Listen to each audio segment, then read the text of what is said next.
도전하라 세상을 다 가져라. 안녕하십니까, 문수민 강사입니다. 여러분 안녕하십니까. 노곤노곤한 오후입니다. 저녁에 7시 나가는데 5시까지 출근해야 되거든요. 하루 동안 여러분들하고 인사하고 있으니까 노곤노곤 잠이 오네요. 그래서 이성철 선생님의 노래를 들으면서 여러분들하고 성공으로 가는 리더십 모리야 히로시 선생님의 글을 읽으면서 여러분들하고 얘기를 나누어 볼까 합니다. 쓸모없기에 진실로 쓸모있다. 사람들은 모두 쓸모있는 것이 쓸모있다는 것은 알아도 쓸모없는 것이 진실로 쓸모있다는 사실은 모른다. 장자님이 하신 말씀입니다. 노장형 인간이 되기 위해 마지막으로 알아야 할 것이 있는데 그것이 바로 무용지물이다. 무용지물이란 과연 무슨 뜻일까? 장자의 그에 대한 해답이 있다. 석이라는 목소의 우두머리가 있었다. 언젠가 제나라를 여행하던 그는 사람들이 거대한 나무 하나를 신목으로 여겨 제사 지내는 것을 보게 되었다. 나무가 어찌나 큰지 둘레가 100아름은 될 것 같았다. 10척의 배에 나누어 실어도 못다 실을 만큼 나뭇가지가 무성했다. 석의 제자들은 너무 놀라 입을 벌리고 나무를 쳐다보았다. 그런데 석은 눈길을 한번 주지 않고 그대로 지나쳤다. 급히 석의 뒤를 따라온 제자들이 물었다. 여지껏 스승님 뒤를 따르며 나무를 만져왔으나 저렇게 큰 나무는 처음 봅니다.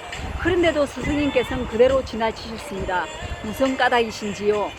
그러자 석은 가던 길을 멈추고 이렇게 대답했다. 모르는 소리.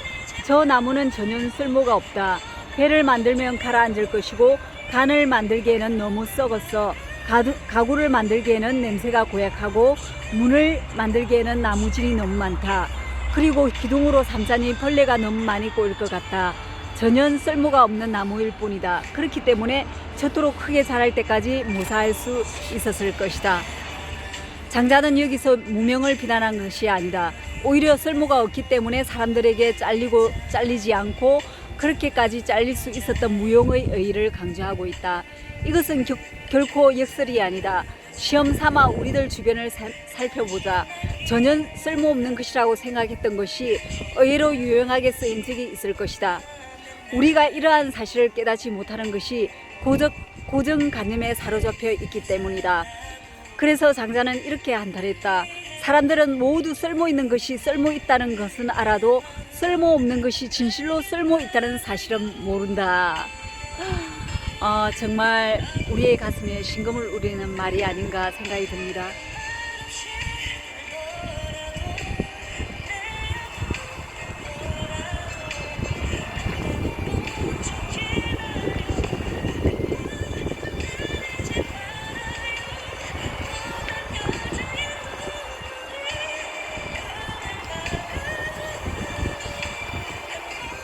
인간만사 세옹지마.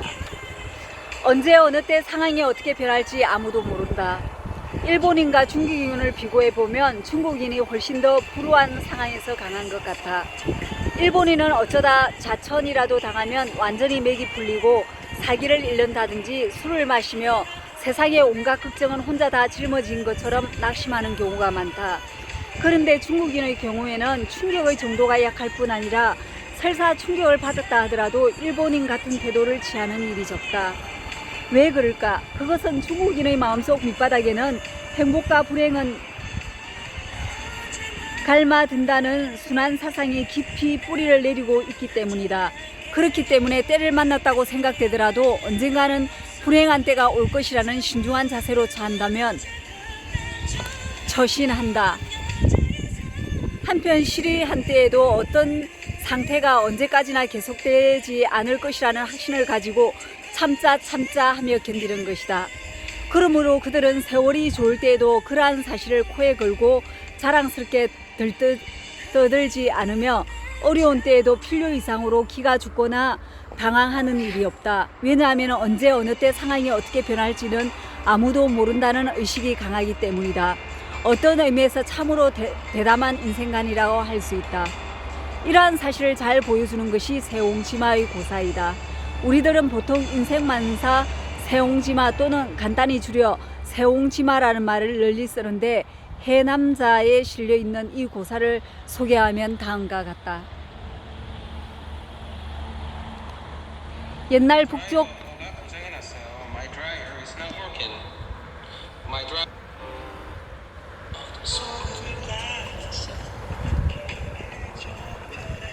옛날 북쪽 변방에 노인 한 사람이 살고 있었다. 어느 날 노인이 기르던 말이 북경을 넘어 오랑캐 땅으로 도망쳐 버렸다. 북쪽 땅에서 말은 생활 필수품이다.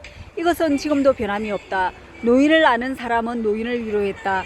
그런데 노인은 괜찮아 누가 알겠소 이 일을 기회하러 혹시 좋은 일이 생길지 라며 조금도 개의치 않았다.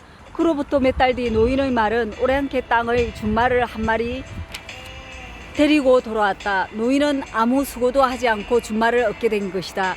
이 소식을 들은 사람들이 노인에게 와서 얼마나 기쁘냐고 물었다. 그러자 노인이 대답했다. 아냐 이게 혹시 불행으로 바뀔지 누가 알겠소. 그러고는 조금 더 즐겁지 않다는 얼굴을 했다. 몇 년 뒤 준마가 새끼를 낳아 노인의 가족은 그야말로 말 때문에 재미를 톡톡히 보게 되었다. 그런데 어느 날 말타기를 좋아하는 노인의 아들이 말에서 떨어져 다리가 부러졌다. 근처의 사람들이 몰려와 노인을 위로했다. 아냐 이것이 또 좋은 일이 생길 계기가 될지 몰라. 노인은 이렇게 말하고는 슬픔기색을 조금도 띠지 않았다. 그로부터 1년 후 오랑캐들이 국경을 넘어 공격해왔다. 마을 젊은이들은 무기를 쥐고 싸워 10사람 중 9사람이 전사했다. 그러나 노인의 아들은 신체 장애자였기 때문에 전쟁터에 나가지 않아 부자 모두가 무사할 수 있었다. 만일 행복과 불행이 순환한다고 하면 좋은 때를 만나더라도 너무 우쭐대서는 안 되며 혹 어려운 일을 겪게 되더라도 지나치게 설피할 필요가 없다는 것이다. 그저 차분히 때가 되기를 기다리면 되는 것이다. 우리 인생을 살아가면서 꼭 알아야 될 사항이 아닌가 생각이 듭니다.